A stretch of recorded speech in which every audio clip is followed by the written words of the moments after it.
Now the serpent was more cunning than any beast of the field which the Lord God had made. And he said to the woman, Has God indeed said, You shall not eat of every tree of the garden? And the woman said to the serpent, We may eat the fruit of the trees of the garden, but of the fruit of the tree which is in the midst of the garden, God has said, You shall not eat it, nor shall you touch it, lest you die. Then the serpent said to the woman, You will not surely die. For God knows that in the day you eat of it, your eyes will be opened, and you will be like God, knowing good and the evil. So when the woman saw that the tree was good for food, that it was pleasant to the eyes, and the tree desirable to make one wise, she took of its fruit and ate. She also gave to her husband with her, and he ate. Then the eyes of both of them were opened, and they knew that they were naked, and they sewed fig leaves together and made themselves coverings. And they heard the sound of the Lord God walking in the garden in the cool of the day, and Adam and his wife hid themselves from the presence of the Lord God among the trees of the garden. Then the Lord God called to Adam and said to him, Where are you? So he said, I heard your voice in the garden, and I was afraid because I was naked, and I hid myself. And he said, Who told you that you were naked? Have you eaten from the tree of which I commanded you that you should not eat?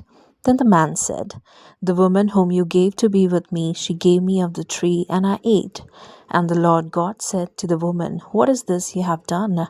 The woman said, The serpent deceived me, and I ate. So the Lord God said to the serpent, Because you have done this, you are cursed more than all the cattle, and more than every beast of the field. On your belly you shall go, and you shall eat dust all the days of your life. And I'll not put enmity between you and the woman, and between your seed and her seed. He shall bruise your head, and you shall bruise his heel. To the woman he said, I'll greatly multiply your sorrow and your conception.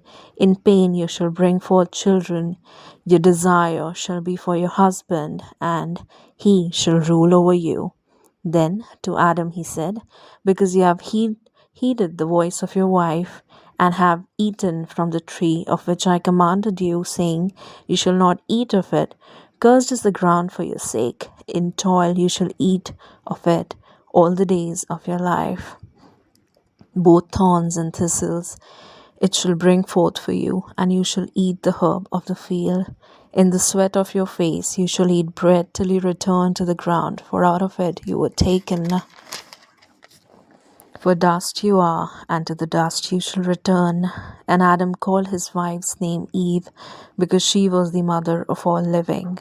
Also for Adam and his wife the Lord God made tunics of skin and clothed them. Then the Lord God said, Behold, the man has become like one of us, to know good and evil, and now lest he put out his hand and take also of the tree of life, and eat and live forever.